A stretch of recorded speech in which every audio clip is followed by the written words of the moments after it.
Objective question पहला part खत्म हो जाएगा, फिर सेकंड पार्ट आएगा। पहले इंग्लिश टाइपिंग आएगी, उसके बाद हिंदी टाइपिंग आएगी। ये WPM के हिसाब से चलती है। WPM मतलब वर्ड पर मिनट। एक मिनट में आप जितने शब्द टाइप करते हैं इससे स्पीड काउंट होती है। स्पीड कितनी मांगी गई है? हिंदी में मिनिमम 30 मांगी गई है WPM, और हिंदी में 20 मांगी गई है, इससे कम नहीं होनी चाहिए।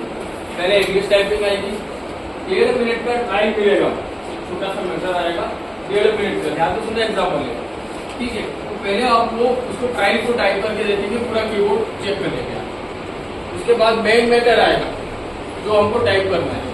तो जैसे मैटर आएगा तो हमको पहली लाइन बहुत आराम से ध्यान से स्लो टाइप करनी है, समझ गए? पहली लाइन हमको एकदम आराम से टाइप करनी है, कोई जल्दबाजी नहीं करना। तो होगा क्या कि वहाँ पे जैसे मैटर आएगा तो सब पूरा हॉल में सारे बच्चे इकट्ठा टाइपिंग करते हैं, तो बहुत शोर होता है उस समय, ठीक है। इतने शोर में हो सकता है ध्यान भटक जाए।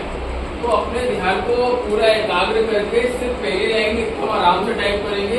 उसके बाद आपकी जितनी स्पीड है अपनी पूरी स्पीड के साथ आप टाइप करेंगे। ऐसा क्यों? ऐसा इसलिए कि पहली लाइन में रिदम ना बिगड़े, एक लय आप पकड़ ले और उसके हिसाब से पूरा मैटर आप टाइप कर सकते। इसलिए पहली लाइन हम एग्जाम में स्लो टाइप करेंगे, उसके बाद पूरी स्पीड से करेंगे, ठीक है। इसमें आपको 15 मिनट मिलेंगे, अप्रॉक्स 430 वर्ड का मैटर मिलेगा। 430, हाँ 430 वर्ड का अप्रॉक्स, ठीक है। फिर उसके बाद आएगी हिंदी टाइपिंग। हिंदी टाइपिंग में सेम आपको पहले ट्राइंग छोटा सा मैटर मिलेगा, इसमें आप टाइप करके देख लेंगे। हिंदी टाइपिंग में अपने यहाँ जैसा सिस्टम नहीं है। अपने यहाँ पहले हिंदी पीछे से चेंज करते हैं अपन, फिर उसके बाद उसमें रेमिंगटन सिलेक्ट करते हैं। वहाँ पे ऐसा सिस्टम नहीं है, वहाँ पे सीधे रेमिंगटन ही मिलेगा आपको। और अगर कोई डाउट हो तो तुरंत पूछ लेना, कीबोर्ड पे कोई भी प्रॉब्लम आए तो तुरंत बोल देना, क्योंकि वहाँ का माहौल यहाँ के माहौल जैसा नहीं है। वहाँ पे कोई सुन रहा है आपकी बात, कोई नहीं सुन रहा, पास हो रहे फेल हो रहे, उनको कोई फर्क नहीं पड़ता। हमने इतना समय दिया, इतनी मेहनत की, इतने पैसे खर्च किए, तो हमें पास होना है, तो हम पास होने जा रहे हैं, तो हम पास होके ही आएंगे। इसी मानसिकता के साथ जाएंगे, ओवर कॉन्फिडेंस में नहीं जाएंगे, ठीक है। मेहनत बोलेगी वहाँ पे।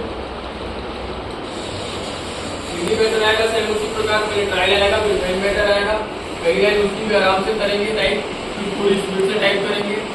जैसे आप सबमिट कर देंगे तो आखिरी में 5 सेकंड 7 सेकंड के बाद में आपका रिजल्ट डिस्प्ले हो जाएगा। तो उस समय पूरा ध्यान मॉनिटर पे ही रखेंगे, तो ऑब्जेक्टिव क्वेश्चन में कितने सही हुए तो बता देगा वहाँ पे। टाइपिंग में, हिंदी टाइपिंग में पास हो या नहीं हो, इंग्लिश टाइपिंग में पास हो या नहीं हो, वहीं के वहीं 10 सेकंड 12 सेकंड में वो रिजल्ट तुरंत आता है, और 1-2 सेकंड के लिए आता है, फिर बढ़ जाता है। समझ गए बात? उसके बाद हम वापस घर आ जाएंगे, ठीक है। एग्जाम देने जाएंगे, अपनी मेहनत के दम पे जाएंगे, किस्मत के दम पे नहीं जाएंगे, ठीक है। भगवान भरोसे नहीं जाना है, भगवान तो सभी के साथ है, लेकिन भगवान के भरोसे नहीं जाना है। अपनी मेहनत, अपनी काबिलियत के दम पर हमको एग्जाम देने जाना है। समझ गए कि कितना? चलिए अब हम आगे बात कर रहे हैं।